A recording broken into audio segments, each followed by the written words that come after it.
একটা সময় ছিল যখন খেলোয়াড়দের দক্ষতাই গড়ে দিত ফুটবল ম্যাচের ভাগ্য। তবে সময়ের সঙ্গে সঙ্গে পাল্লা দিয়ে দক্ষতার পাশাপাশি বেড়েছে কৌশলের গুরুত্ব। ব্রাজিলের কিংবদন্তি কোচ মারিও জাগালো দলীয় দক্ষতাকে কাজে লাগিয়ে ফুটবল প্রেমীদের মন জয় করে নিয়েছিলেন, পেয়েছিলেন সাফল্য। কিন্তু একই দেশের কোচ তেলে যোগবনিত বা সুন্দর খেলায় মুগ্ধ করলেও পাননি শিরোপার স্বাদ। অন্যদিকে হোসে মরিনহোর মতো কোচেরা শুধু কার্যকরী ফুটবল খেলে একাধিক শিরোপা জিতে নিয়েছেন। সব মিলিয়ে নানা সময়ে নানাজনের উদ্ভাবনী কিছু কৌশলে গড়ে উঠেছে আধুনিক বিশ্ব ফুটবলের আদর। চলুন দেখে নেওয়া যাক এরকম 5টি কৌশলের আদ্যোপান্ত।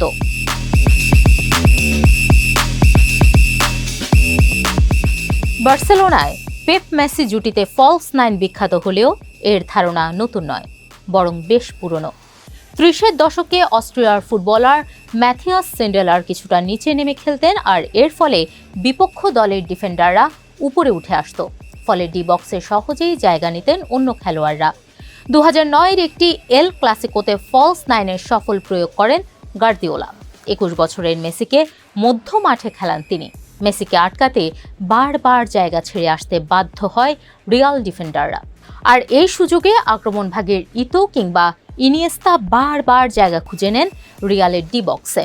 ফলাফল 6-2 গোলে ওই ম্যাচ জিতে নেয় বার্সেলোনা।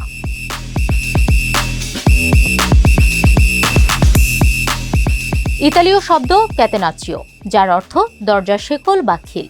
50-এর দশকে ইতালিতে এই কৌশল আবিষ্কৃত হয়, যেখানে রক্ষণে 4 ডিফেন্ডার কাছাকাছি দাঁড়িয়ে থাকত আর পঞ্চম খেলোয়াড় রক্ষণ লাইনের পেছনে থেকে ট্যাকলের ফলে পাওয়া বল নিয়ে শুরু করত আক্রমণ।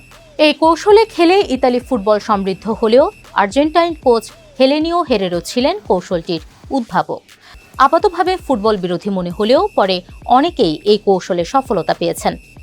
ইতালিয়ান ফুটবলের সিগনেচার হলো এই কৌশল।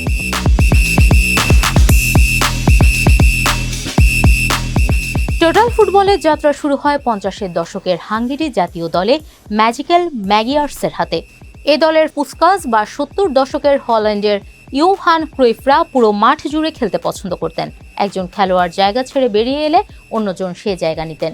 এই কৌশলে আয়াক্স টানা 3টি ইউরোপিয়ান শিরোপা জিতেছিল, যে দলের কোচ ছিলেন রিনাস মিকেলস। ক্রুইফের ড্রিম টিমও বার্সেলোনায় টোটাল ফুটবল খেলত।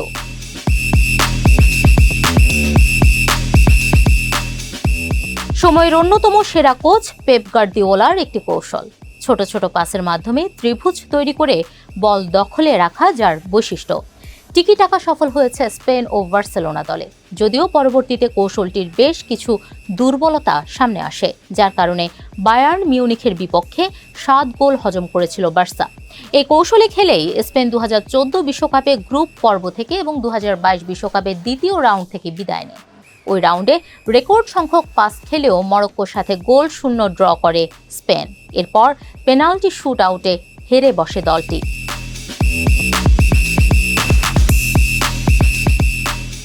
এই কৌশলটির প্রধান বিষয় হলো বিপক্ষ দলকে ওপরে উঠে ট্যাকেল করা, এমনকি গোলরক্ষকও এগিয়ে গিয়ে ট্যাকেল করে, কেউ বা মাঝ মাঠ পর্যন্ত। মার্সেলো বিয়েলসাকে হাই প্রেসিং এর গুরু বলা যায়, যার মাধ্যমে তিনি আবিষ্কার করেন 3-3-3-1 ফরমেশন। মাঠের পুরো দৈর্ঘ্য কাজে লাগিয়ে দ্রুত গতিতে আক্রমণ করা যায় এই কৌশলে। তবে আধুনিক ফুটবলে সবাই জয়ের জন্যই মুখিয়ে থাকে, তাই কোনো কৌশলই শেষ কথা নয়। প্রতিটি কৌশলের ফাঁক ফোকর থেকে বের করে আনা হয় নতুন নতুন সব কৌশল। লিগ টুর্নামেন্ট বা প্রতিপক্ষ ভেদে সেসবের ব্যবহার হয়ে থাকে। লক্ষ্য থাকে যে কোনোভাবে জয় ছিনিয়ে আনা।